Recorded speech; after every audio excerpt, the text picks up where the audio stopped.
The China in Africa podcast is brought to you in partnership with the Africa-China Reporting Project at Wits University in Johannesburg. The ACRP aims to improve the quality of reporting on Africa-China relations through reporting grants, workshops, and other opportunities for journalists. More information at africachinareporting.co.za and our dedicated training website at africachinatraining.com.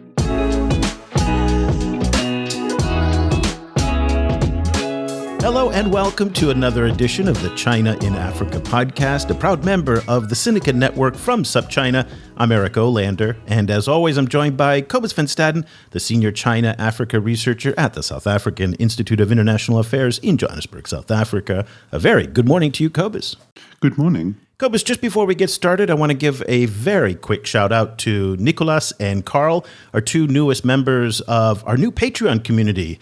Welcome, guys. Also, we have just launched our new China Africa Weekly Digest. It's only available right now on Patreon. So if our daily news coverage that we're doing might be a little too much to handle, some people have complained that they're getting just way too many emails and it's too much daily coverage.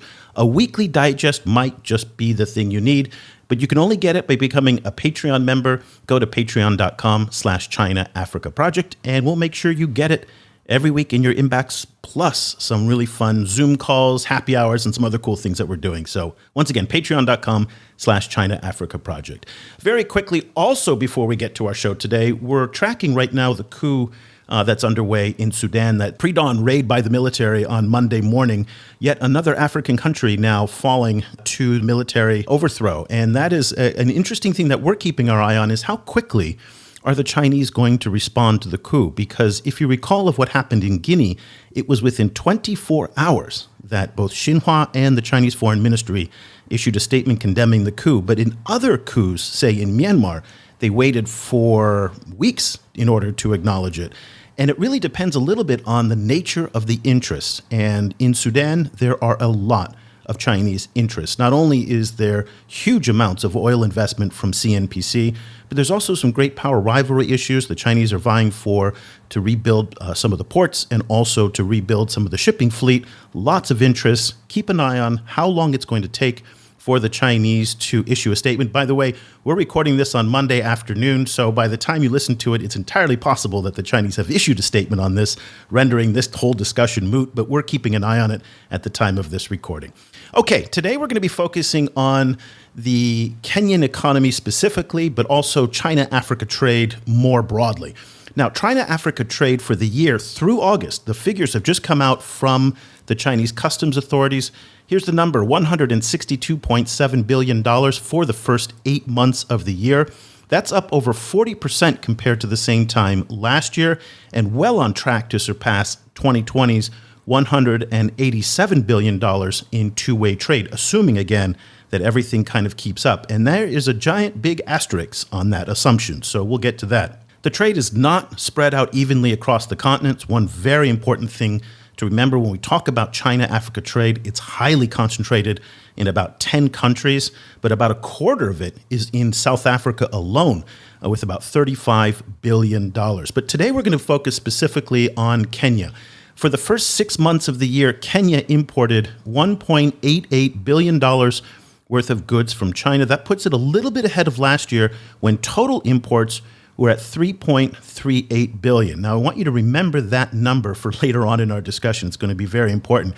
But this raises some very serious concerns when we talk about China-Africa trade, and it's one of the issues that we're going to see if it's going to be on the agenda at next month's FOCAC summit. Now, a couple of issues here. Number one, it's the dominance of the Chinese in the Kenyan trade balance that might be of concern. So according to the newly published Central Bank of Kenya annual report, 23.8% of all Kenyan imports come from China. Here's the problem. It's that it's higher, way higher than any other trading partner. Twice as much as what Kenya imports from India, 3 times as much as what Kenya imports from the UAE, 7 times as much as what Kenya imports from the US, and 10 times as much from the UK. So the key issue here is that if Kenya wanted to diversify its trading relationships, it would be almost impossible at that disproportionate level, if not outright impossible. The second problem here is the trade deficit. Remember when I said that Kenya bought $3.38 billion worth of goods from China? Well, in return, they sold just $139 million. That's $139 million. That's it. And it's the same situation in all but 10 African countries where that trade balance is more stable. So about 40 to 45 African countries do run very serious trade deficits with China. And now there's a new concern that we also have to take into account: the massive disruptions to the global supply chain that are going to be felt much more in places like Kenya and other African countries than anywhere else. So the news that there have been flare-ups of COVID in China, which could lead to the reimposition of trading curbs, port closures, all sorts of disruptions, plus the slowing Chinese economy, the power outages, and the fact that shipping containers, ships themselves, and cargo aircraft are all being diverted to more lucrative trade routes are all the kinds of factors that Kenyan traders are keeping a close eye on right now. Cobus, that is a long-winded introduction to get to the fact that the trade imbalance and the vulnerabilities that many African economies, not just Kenya, now face in the global economy should be very high on the agenda at the FOCAC summit. Yes, I mean, it certainly, I think it looks like it certainly will be high on the agenda. I think it's not only the kind of general trade problems that we're seeing at the moment, but then also the wider issue of the African Continental Free Trade Agreement and how it's supposed to be connecting to China, where, I think on the one hand, there's really a lot of opportunity there, but there's also a lot of risk, I think, that many African governments would like to try and avoid, particularly the risk of being just like fragile local industries being flooded by Chinese imports, and kind of like squaring that circle within the context of a massive kind of trade liberalization scheme, kind of will be, I think, a tricky line to walk. So it'll be interesting to see, how they do it. Well, let's get a perspective now from someone who knows this subject probably better than anyone else. Anzetse Were is a Nairobi-based development economist who's been following China's economic engagement and trading relationship with the continent for the better part of a decade. Anzetse, a very good afternoon to you, and welcome back to the show. Thank you. It's a pleasure to be back. It's wonderful to speak with you again, especially at this time with so much going on. The stakes are very, very high. Let's start with those trade figures. What's your assessment of Kenya's current trading dynamic with China? Thank you very much for that question. And it's actually quite serendipitous that we are just completing a study with the Overseas Development Institute looking at precisely this issue, the trade relationship Kenya has with key partners. So if you're looking at China specifically, while you're pointing to the trade deficit question, what our research with ODI is actually showing is that while imports have been quite stable, a bit volatile, but quite stable between 2015 and I'd say 2019, we are seeing a lot of momentum in the export space. We are seeing a very big growth in exports to China. So I think something to bear in mind is that there is a view, I think in Kenya and with China, that there are key products that Kenya produces that the Chinese market is deeply interested in. So whether this is, minerals and metals like titanium, whether it's agricultural products, gums and resins. And the other thing we did this research, we looked at, well, what could Kenya be trading with China? And so looking at things like chemical produce, iron, chemical products rather. So I think the story there that is a bit under the radar is that trade deficit is recognized, and I think Kenya is not alone in this, and that there are attempts to pivot that and align export capabilities with the areas in China where market demand is growing. So I think that's really been what I see has been the missing piece in a lot of these trade deficit questions, is that a lot of countries are not doing what we did, which is, well, let's look at where we have competitive advantage in exports, and then let's look at where the demand in China is growing so that we know what we should continue exporting, but also we know the new products that we should be producing that, the historical trade in China and the historical relationship with China indicates that the demand there is growing. So I think there is a really deep need for deeper market analysis to transition from a trade deficit to one where capabilities are being aligned with export capacity. Anzetse, I remember in previous conversations with you, you mentioned the issue of a lack of coordination between regional member states, and which then leads to them actually competing with each other to try and produce the same set of products or same set of services. To which extent is this planning that you're seeing also taking into account these kind of regional connections, or is it mostly happening in a kind of a within a nation state context? Yeah, thanks. That's a good question. And I think that's precisely the sort of direction we need to be heading. Right now, I have not seen a coordinated effort, if you're looking at the EAC or COMESA or SADC, to look at the export capabilities, link that to the value chains that could be regional, and then have a concerted strategy around, okay, well, how do we leverage our regional comparative advantage, which will be a lot broader than any single nation? How do we leverage our regional comparative advantage to target the Chinese market where demand is growing for the products that we're good at?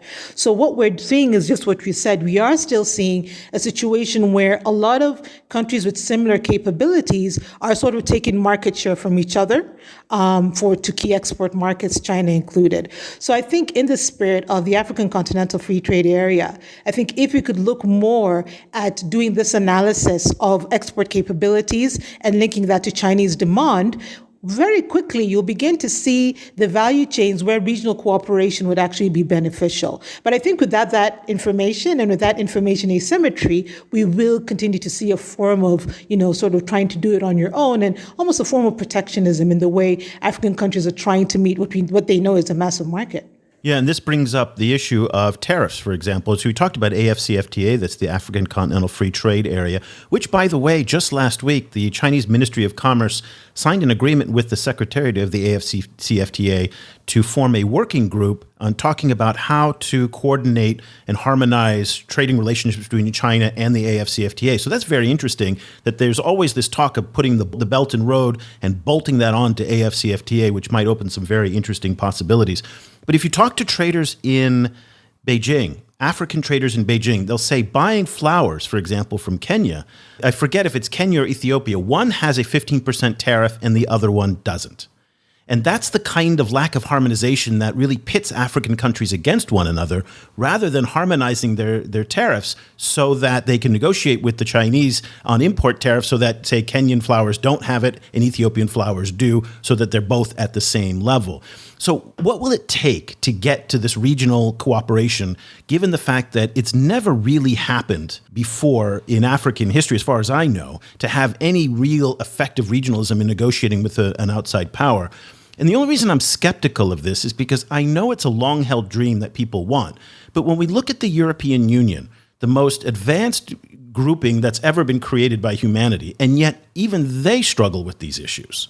So I'm wondering, what's the starting point for African countries if they did want to form some of these regional relationships in order to negotiate common tariffs and common relationships with a country like China?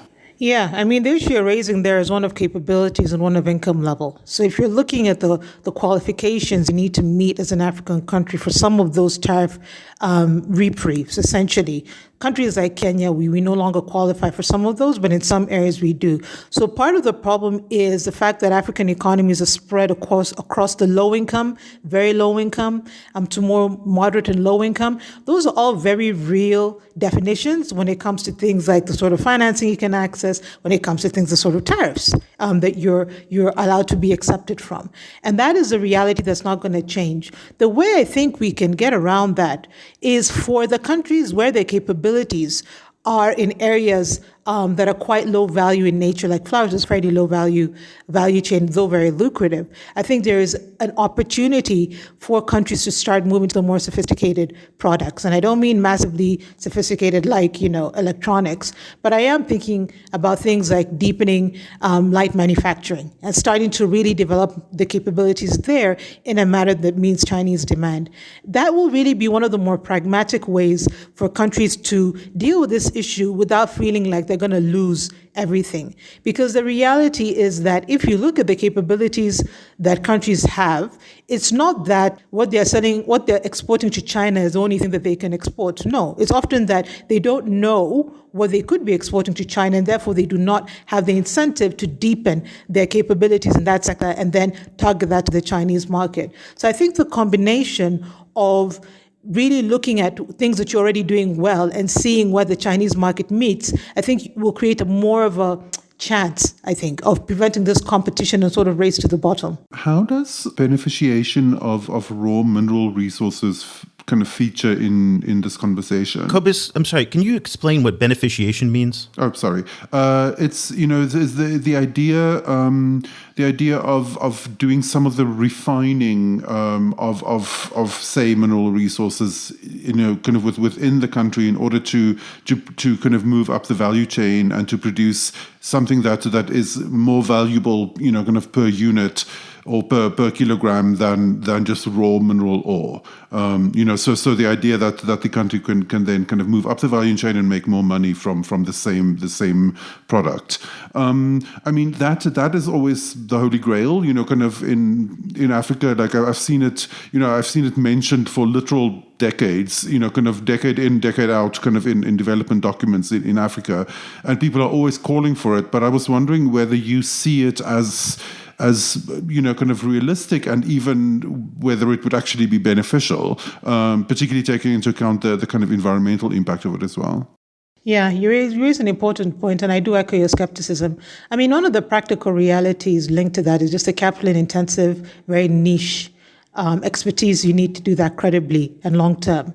So if you're going to do that, and we've seen examples where in some countries, for example, it's a fossil fuel sector where you start actually building the skills out in your domestic market to make sure that more and more the people of your country are able to meaningfully interact with that sector. But it's very niche on one hand in terms of skills, but also it's very capital intensive in an environment where Africa really doesn't have that. And just to underline the importance of what you're talking here, because of the pivot that we're seeing due to climate change from fossil fuels, and there's just this divestment from fossil fuels, what that is meaning is that there's this deepened impetus for the extraction of metals and minerals in Africa, mainly for the renewable energy technologies, but also for the digital technologies, which are becoming increasingly important in this new green economy that we're all talking about. So the pressure you're talking about is very real and very pronounced. But without the presence of facilities to deal with precisely those issues, one, to make sure that young Africans are being equipped and skilled up to actually qualify for all of these roles, the more technical roles. I don't mean the roles of being janitors or these other things, which is fine, but the more technical, lucrative roles, but more importantly, providing the capital, the deep amount of capital to allow African players to contribute more meaningfully. And that's why you're right. We've been talking about this now for 50 years. There's still no momentum there. And I think it's not just an African problem. I mean, I've been saying this with candor to a lot of people, is that people talk about, value addition, Africa, we should really be encouraging it. But the vested interest in global supply chains are against it, if we're being perfectly candid. The current arrangements right now work for everybody but Africa. So who is going to help Africa take away the value that they're extracting from the current arrangements? That is the big political economy question that gets forgotten. And then what happens is that Africa is blamed for not having the initiative to sort out these issues. And the dirty secret in all of this is that China is partially to blame for this because of the subsidies that they're providing to their state-owned enterprises that do a lot of this processing of minerals and raw materials. There's no way African countries can compete when the electricity or other subsidies are making the price so low for them to compete against. But let's talk a little bit about the ease of doing business in a country like Kenya. Capital News, which is a Kenyan news website, showcased this weekend a story about a 28-year-old entrepreneur named Anthony Mutungu. And it really highlights the challenge that I think a lot of African entrepreneurs are facing. So he saw an opportunity in the market to manufacture USB cables that connect to your phone. He saw an opportunity that he could replace the imports from China, so that's very good at reducing the trade deficit. It's manufacturing, so it can help improve the local economy, and he can sell them to intra-Africa as well. So many benefits for this kind of manufacturing. A 20-year-old doing this is exactly the dream that you're talking about in terms of skills and young people and new business. And yet, he says that the difficulties that he's had running his business, from the cost of electricity, the cost of fuel, the bureaucracy with the government, getting permits, and then there is a bias, he's saying locally, of products made in Kenya. That consumers say they don't trust domestically made products, they think it's counterfeit, they want to buy foreign products. So there seems to be a lot of reforms and a change of culture that also has to happen domestically in places like Kenya as well. Yeah, I mean, absolutely. And I mean, these are the things which were being tracked in formerly the IFC ease of doing business. And yeah, in some areas, Kenya got better. In some areas, Kenya got worse. And so, Rwanda was leading in that. But I think the fundamental problem you're talking about there is high barriers to entry. And then now you're going to start linking that to the formality required to meaningfully interact in many of these spaces, which is a fundamental constraint that locks out a lot of African private sector. So what I mean by that is if you're looking at a player, particularly a small and medium enterprise, which by the way is 90% of African private sector, when people talk about the African private sector, you're talking about small and medium enterprise, a lot of whom are informal. Yeah. So the large corporates, in terms of value, they're massive, but if you're talking in terms of labor and firms, they're not. So the bulk of labor is sitting in this SME sector that tends to be quite informal. The reality is that the policy environment and the policy prescriptions that are designed to solve the sort of problems you're talking about are not necessarily centered in the SMEs in place. This is something I've talked about before. If you're looking at the sort of things that used to be tracked in the ease of doing business, while very useful for large corporates, they tend to be more outward-facing to try and attract investment. And as a result, you find a lot of the issues that the bulk of private sector are dealing with are not necessarily addressed. I think that said, what I have been seeing is a deeper impetus to start getting to the bottom of creating an enabling environment for micro, small, and medium enterprise. But it's still early days yet. And, in countries like Kenya, things like the cost of electricity is real, but at the same time, we're always being lauded that, your grid is almost entirely green. These are the tensions that you have to start thinking about when you're saying, well, then how do we actually build a green economy that is accessible, that is centered on the reality of where African labor sits, but at the same time dealing with the high barriers, particularly in terms of compliance and technical capabilities that are especially required to do things like access export markets. One of the biggest non-tariff barriers, including to China, is the standards issue, whether it's the phytosanitary standards, whatever it is. And it takes an incredible amount of money and technical consistency to consistently comply to those standards. So what you'll find is that in countries like Kenya and other African countries, the government export officers that are responsible for trying to push exports, part of their biggest responsibility and their biggest need is to help the African private sector players to understand, comply, and consistently meet these standards, because that really has been one of the biggest NTBs for us. Moving back to the continental level, I've seen some predictions that at this time at FOCAC there'll be some discussion about how foreign businesses and then particularly Chinese businesses and investment will fit into the AU Accelerated Industrial Development for Africa plan, and also the African mining vision.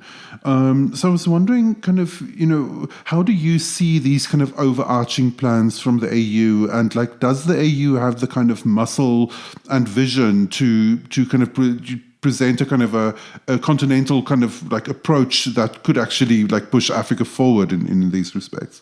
I think that will come from private sector. If you're looking at the capabilities and capital from China, and then you're trying to marry that with the economic transformation mandate that Africa has, obviously articulated by government, but when you're looking at the real economy players that are also making it happen, I am seeing a lot of alignment to the capabilities that particularly the Chinese private sector is bringing, and the opportunities and the needs that Africa has. And I see them in mainly 5 areas. Just to speak to your point about modernization and in sort of this impetus for industrialization, which now has to be green. The first is if you look at construction and the capabilities the Chinese players have demonstrated in the construction sector, and if you square that with the urbanization that Africa is going through and the youth bulge, you can see that Africa has a massive need, particularly for housing and affordable housing. And the Chinese players have proven that they can do it. If you look at the affordable housing project in Kenya, which was run by government, we had this basically a 10-year program to try and get affordable houses built. Chinese contractors are the ones that got them up on time and in line with the government requirements. That, in my view, is something that Chinese private sector is well placed to tap into and to help build out affordable, but preferably green housing in particular, to deal with the urbanization issue and the youth issue. And this is not just going to be housing, it will be schools, it will be a whole bunch of issues that African governments need to make sure that their urban planning can meet this massive bulge that is continuing to be the reality of our demographic assets. The second big area I'm seeing for China, obviously, is what you mentioned, is manufacturing. And there, what I'm seeing is a very interesting trend around, not only in the aftermath of COVID, looking at health PPEs, also in agro-processing, trying to get a sense of self-sufficiency there. But I'm really seeing, though, the inklings of what we call mass customization. This is a concept that Bitang Demo shared with me. We were talking about something else, but I was like, this is exactly what China seems to be doing if you're looking at the way they're approaching manufacturing for the continent. If you're looking at the customization of products for the African market that are then produced for the African market. And I'll go into this a bit later when I talk about the digital economy piece. That is a very unique way compared to the way, North America or even other Asian partners like Japan or South Korea, who sort of make the products for themselves and then sell some of them to Africa. So if you're talking about a market-driven model that will foster manufacturing by transferring those capabilities on the continent, I think the mass customization way, piggybacking on the African continental free trade area is credible. I think the other big one that we're going to see, as I mentioned, is renewable energy. We're seeing this pivot to that, and I've already mentioned what that will mean for the metal and mineral sector. But of course, we already all know on this call that China is already the number one producer of solar panels, wind technology. And I think Africa will continue to go to China for those products. And really, the story there is how do we make sure we start manufacturing at least parts of that to begin with on the continent? And then finally, as I said, the digital economy piece is going to be huge. And there we will continue to see an ability of Chinese private sector to understand the African consumer, particularly our digital habits, because it's a lot easier to do that because of the way everybody leaves a digital imprint. So once they're on your platform, you get a lot of information, and the ability to then customize, products and services for the African consumer.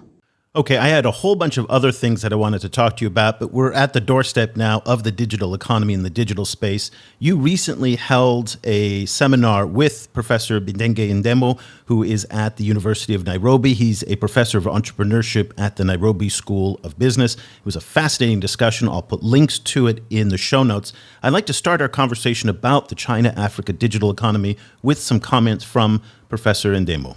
Actually, we wasted a lot of many years during the Cold War, and we took positions which were not helpful. We couldn't make our own decisions as to what we want to do. And because of the Cold War, we got the Mobutus, we got all kinds of things. It would be completely unfair that we get into that space again. To say we want to take positions with China or with the US. I think playing like the UN does, that multilateralism works, that you are friends, you can have your friends, and I respect you for that, would be the best thing for us going forward. And that is a message that the Kenyan government has expressed very clearly to the United States government, that it is not up to the United States to determine what networking equipment that Safaricom and other telecom operators in Kenya choose. And the ICT minister in Kenya was very, very assertive in pushing back on this. And in many ways, Safaricom is that United Nations that Professor Ndemo talked about, because in the technology stack at Safaricom for both 4G and 5G, there is a mixture of Huawei and other countries' equipment. So it's not an either or.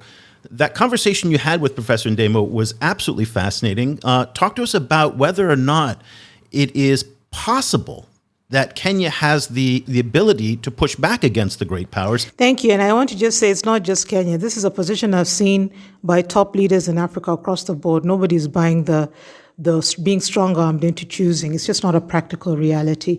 I think the question is not really whether Kenya can do it. The question is, it is going to happen anyway, mainly because if you look at the trade and commercial ties that Africa has with China, those are often private sector driven. So that is a market-driven engagement that is mutually beneficial. So I think there are two things to say there.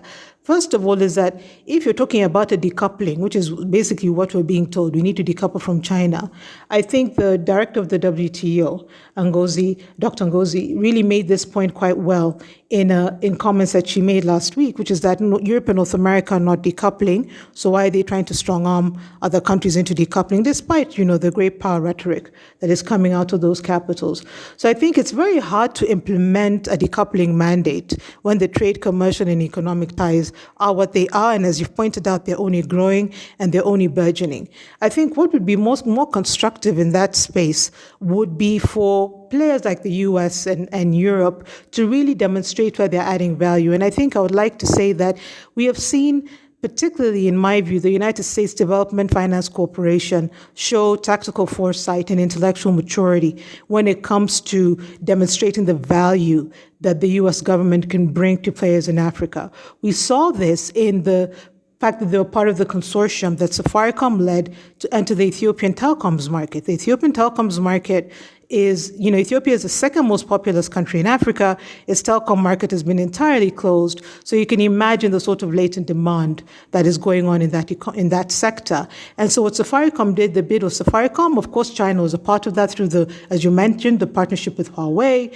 The UK was a part of it in the CDC. Japan was also a part of it. And then in the maturity of the US Development Finance Corporation, they were also a part of it. So when you're looking at those sorts of arrangements that are quite collaborative in nature, that are not, that are quite subtle. They're not about edicts that sort of lead with what the U.S. is bringing to the table. That is where I think, frankly, will be the reality of the post-COVID world. This multilateral arrangement where everybody is bringing something to the table, and then the development needs and frankly, the financial opportunities are then met in a very pragmatic manner, because that decoupling will not be a practical reality going forward. One of the bigger trends in all of this is that Africa has, over the last few years, we've seen a sharp decline in bilateral policy bank lending from China, and at the same time a great kind of new diversity in private lending from China. A lot of private banks and state-owned enterprises and so on kind of stepping into the lending space.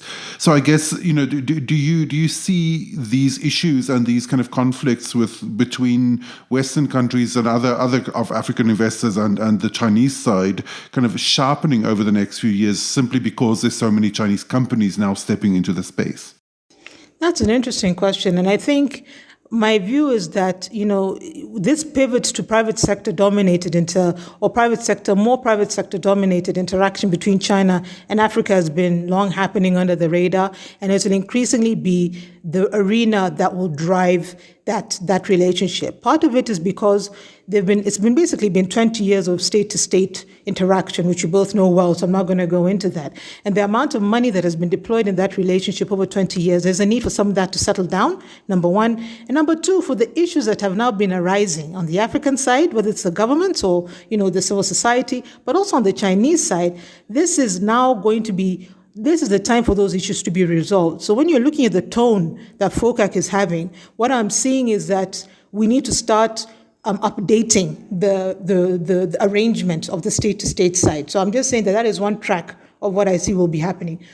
As a result, you're going to be seeing a much deeper private sector engagement. One, on the Africa side, there is appetite for it. As I mentioned, the capabilities that the Chinese private sector brings will provide opportunities for technical transfers, joint ventures, a very underdeveloped and very under the radar part of the China-Africa relationship. But as the report that you pointed out during your show that was just recently released on market power and the role of Chinese private sector in Africa, you can see that relationship and that dynamic has only just started. And if you look at it from the Chinese side, obviously some of what's going on in their own country has created this impetus to sort of have a more international presence. And Africa is obviously going to be one of the countries that benefit from that. So I don't necessarily see a tension there, because when you look at the capabilities that the Chinese private sector is bringing, it's quite distinct to what the U.S. private sector brings. And that's something I always say, that this rhetoric, when you look at the reality on the ground, that competition really isn't there in that sense.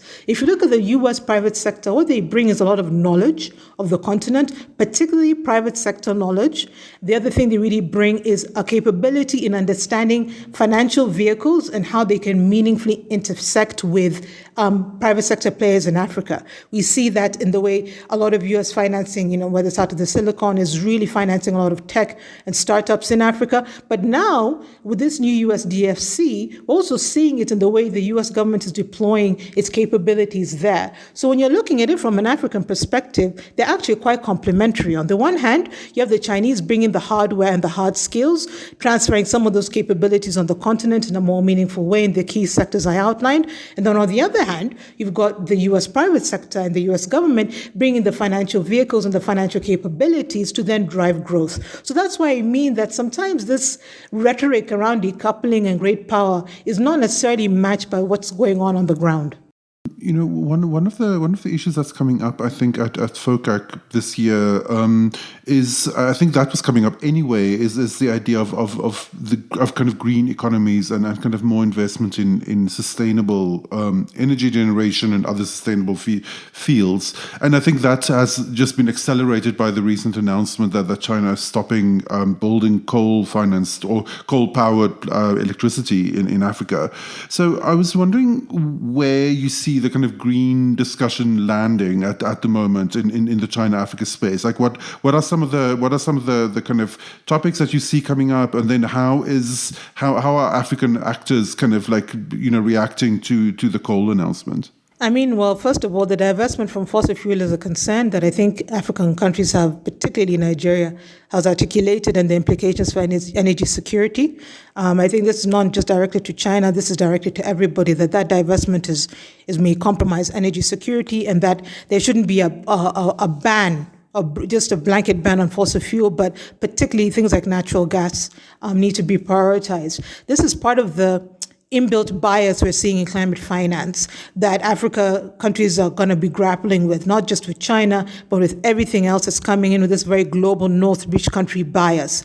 So I think that is just one of the issues. The second issue is the division of mitigation and adaptation financing. Again, China is quite new in the field. We'll see what they bring. Right now, if you look at the difference between mitigation and adaptation, those are two basic pools of climate finance. One is to mitigate climate finance, that's a lot of the carbon neutrality, net zero stuff. And then the other is to adapt, and allow you to build more resilient economies. Almost everything from the private sector in rich countries is mitigation focused. And if you look at the bilateral financing, you'll find that only about 19% of all climate financing mobilized by rich countries is adaptation focused. The reason why this is important is that beyond the mitigation stuff that we're doing in particularly the energy sector, a lot of the real economy livelihood would require a lot of adaptation financing. So I'm just pointing this out to show you that already we're seeing challenges in the way the climate finance arena is being set up and the way it is unintentionally making it a bit harder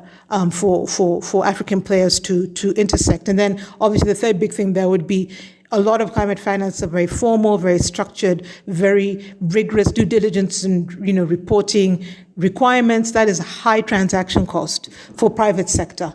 So those are some of the things. So when China is coming in, as you're saying, with the green finance, their move to divest, I mean, I think they sort of have to do that. I don't think they can really do that and be seen as a global. They can't really stay, financing coal. And coal specifically, I agree with. But things like natural gas, I think we need more nuance. But they can't continue doing that and be seen as a global leader. I'm quite interested to see how they actually end up setting up their climate finance instruments.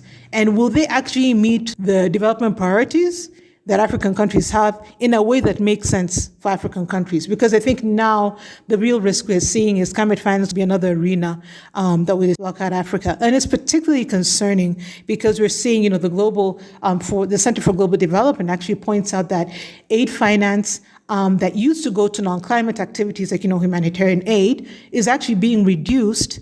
And it's not being replaced. It's like climate finance is now, aid finance is being repackaged into climate finance, but all of the requirements that Africa has that's non-climate related, it's not like that's being replaced. So there are all of these issues of climate finance displacing ODA, what does that mean when you're looking at things like the financial infrastructure in Africa is not in place, et cetera, et cetera, et cetera?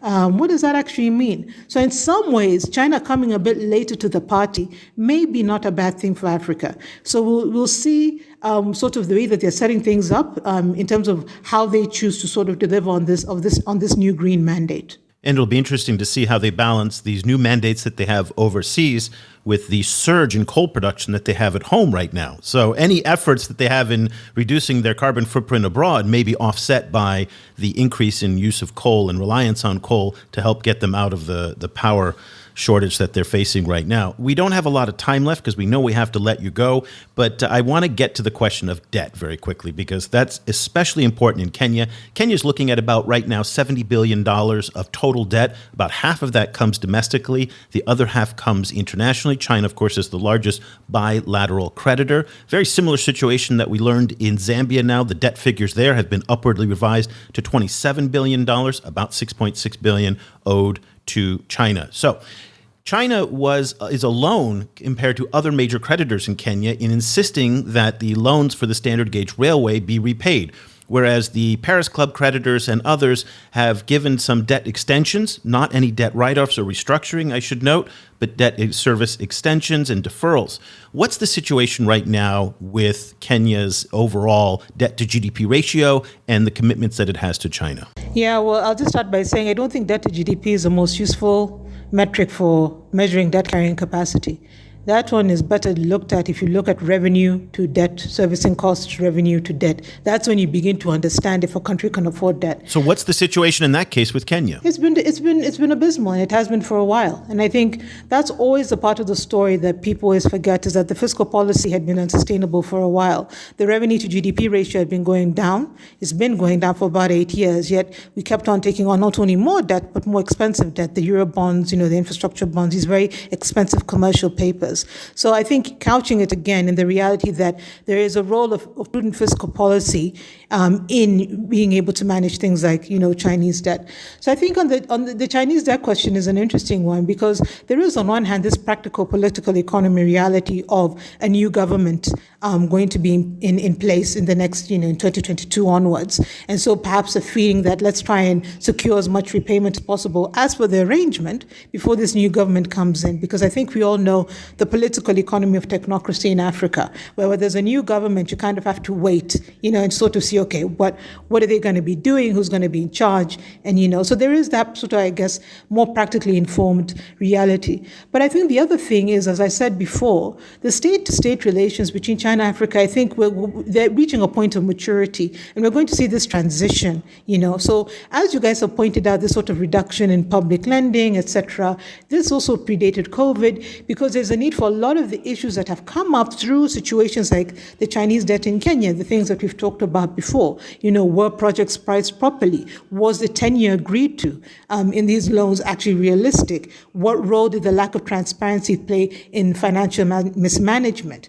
All of these things, that have been brewing under the surface, I think now we're going to be seeing in this new phase that being a lot more centered. And I think the third reason why I think you're seeing some of this tone is the world is a lot less friendly for China now than it was when a lot of these agreements were being made. So I think you'll see a bit more of an impetus of, let's make sure that Chinese interests are actually being secured, and that China is not seen as Father Christmas, where you just come for free money, and that there are a bit more requirements placed on the Chinese side, because that is the reality that we're in. That is the new global order that we're getting into. How optimistic are you at the moment about the African debt situation in relation to China, but also more in relation to other lenders as well? Obviously, we're seeing slow progress in places like Kenya around their particular debt crisis, and obviously some African countries have a lot larger debt problem than most, and some only a few have a very large Chinese debt problem.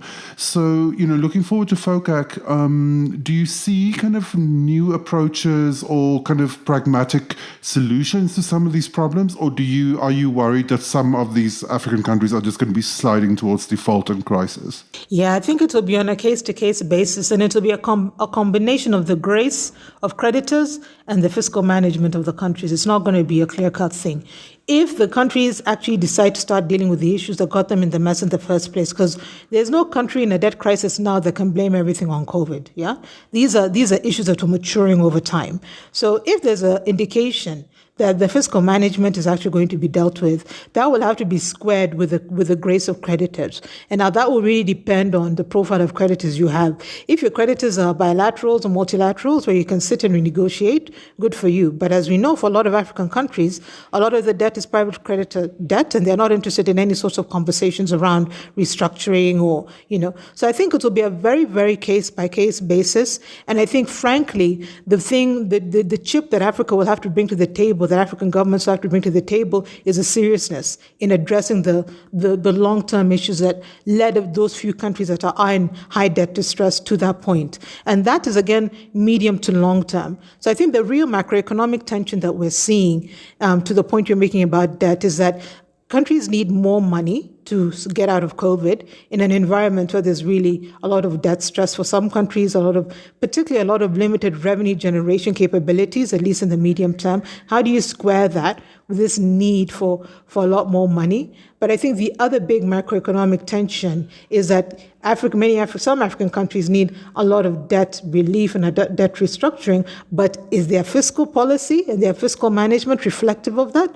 Is there an assurance that these new arrangements will actually be met credibly? So these are not easy issues, but as I said, this is the new phase, I think, that we're getting into, particularly with China. Well, we covered a lot of ground. Unfortunately, we didn't cover anywhere near as much as I would have hoped because I've got so many more questions for you, but I want to thank you so much for taking the time to join us. And Anzetse, are you back on social media again now? Not really, but... Not really? Not really. I haven't, as I mentioned, a lot of the work I've been doing on China, Africa has been more private-facing, but whenever I bring anything to the public arena, I'll be sure to let you know. Okay. So it's probably better for your sanity that you're off social media. But once again, thank you so much for your time and your insights. It was great to reconnect with you and to hear your views on these issues. Thank you. Thank you very much, Eric Cobus. Cobus, it's been a while since we've spoken to Anzetse. We used to speak to her quite a bit many years ago, and then she's very busy now, so I'm so excited that we had the chance to have her back on the show. But what's always so interesting about speaking with her is that she says the quiet parts out loud. She says the things that really are contrarian in many respects, and to say all of these things that need to be said. And again, you don't hear very many people in the development economy space saying these things. She seems much more of a realist and someone very practical, and I'm hoping that people both in African capitals as well as in Beijing are listening to what she says, because there's a lot of value in it. Yeah, 1,000%. Like it's amazing to hear her speak. I think one of the points that really resonated with me was this idea of how frequently people who are applying for money from the global south need to de-sophisticate their plans, kind of in order to present them to donors in a way that the donors understand. You've said that all from the beginning that domestic politics in Europe and the United States end up shaping so much of what happens in places like Africa. Yes, exactly. And I think it also creates what's possible politically, and what's possible politically then ends up shaping what's possibly financially. So I think it's such an important point, and it'll be very interesting to see how it plays out at FOCAC this year. Like kind of what the Chinese are willing to discuss and what is within the realm of possibility, kind of in terms of their kind of larger global position, and how that kind of shakes out on the African side. Now, it'll be interesting to see how these climate issues that she talked about play out and the unintended consequences. So we've talked about previously on the program about when Europe talks about a post-carbon future, that is terrible news for Africa and for countries like Nigeria, or even to some extent the Democratic Republic of Congo. We've talked about how cobalt may in fact just be a transition technology on the way to, say, lithium or iron phosphate and other types of batteries. So again, Africa, because of its place in the value chain, doesn't do well necessarily when these blanket statements come out and technologies are changing very quickly, as is the case in electric vehicle batteries. So that'll be very interesting to watch as well when we see these climate declarations coming out of, say, COP26 and what the unintended consequences may be for Africa. Yeah, completely. And also, African leaders in dealing with these different foreign finances have to take into account that for many of them, they don't really care, kind of about the lives of African consumers. They don't particularly care whether African consumers get the things that they want or they have the kind of electricity, for example, that they need. They're looking at kind of national emissions levels and they'd like to kind of keep things low. So African leaders have to be incredibly pragmatic and kind of hard-nosed in response, and really kind of like question, I think, some of the assumptions of what development looks like. Like, for example, the idea of development being the expansion of a unified national grid to cover even rural areas. Like there's ways of developing that aren't necessarily in the kind of development textbooks, and it's going to be up to African societies to find those in order to develop, kind of in the face of a lot of barriers. And a lot of those barriers will include things like universally agreed ideas of like what kind of power should be funded and whatnot. So the key factor that she raised, which I think is very important, we also addressed this previously as well, is that now that China made its announcement about coal and that it's going to stop financing, what will replace it? So it's this idea that they have announced that they'll no longer fund a $2 billion or $3 billion coal plant in a place like Zimbabwe. Will they then replace that with a $3 million solar farm? So that's going to be the key thing, is are the resources going to be there in the necessary abundance in order to really fulfill some of the huge energy issues that confront a lot of African countries? So that's something to keep an eye on at FOCAC.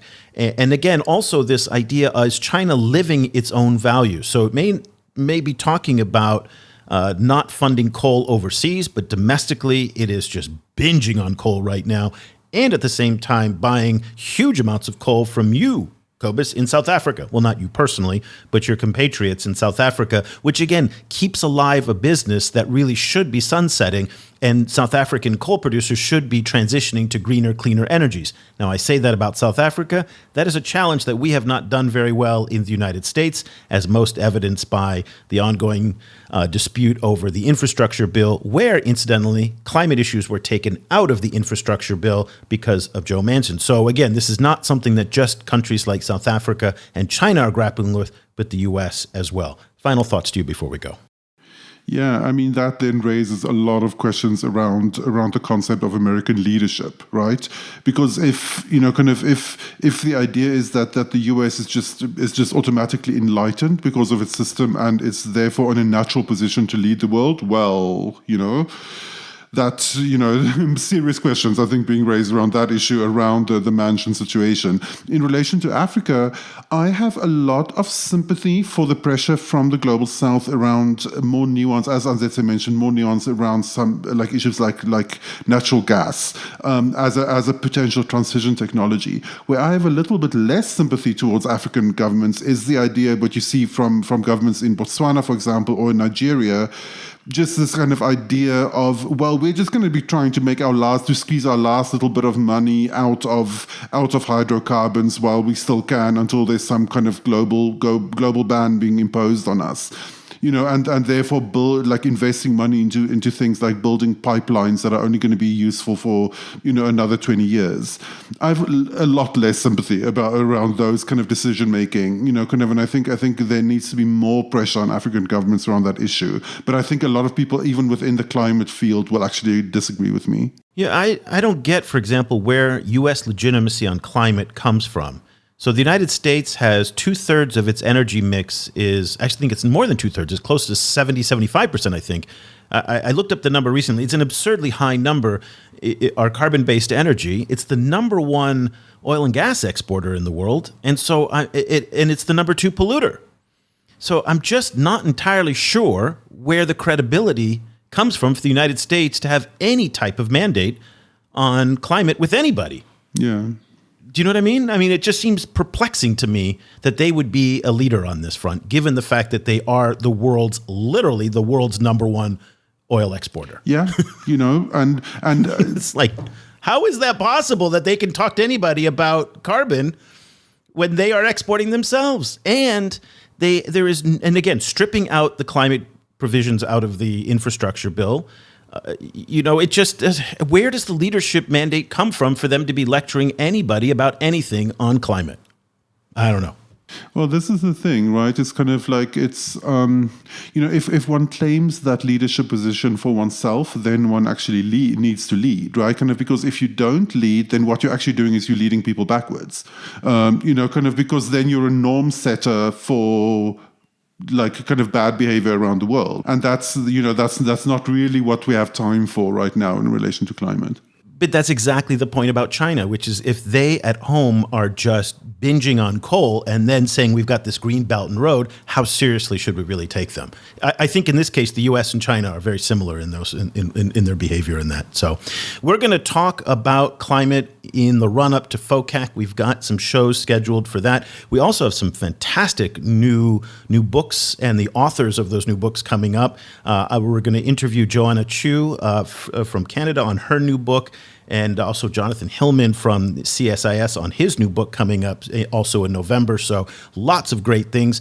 These are the issues, again, that we are just putting forward every single day in our daily newsletter and now in our new weekly digest. If you want to get the weekly digest, go to patreon.com/China Africa Project. I just posted the first edition on Friday. We have memberships that start at $5. There's $10. There's $20 a month. And those depend on how much engagement we have in terms of we're holding Zoom calls and Zoom briefings. We're also giving more community and discussions. We've got so many cool things going on over at Patreon. If you want to get the daily newsletter, go to ChinaAfricaProject.com/subscribe. Sign up. You'll get full access to the website with thousands of articles in the archive, all indexed according to country and keyword and topic. So it's an easy way to research all these issues.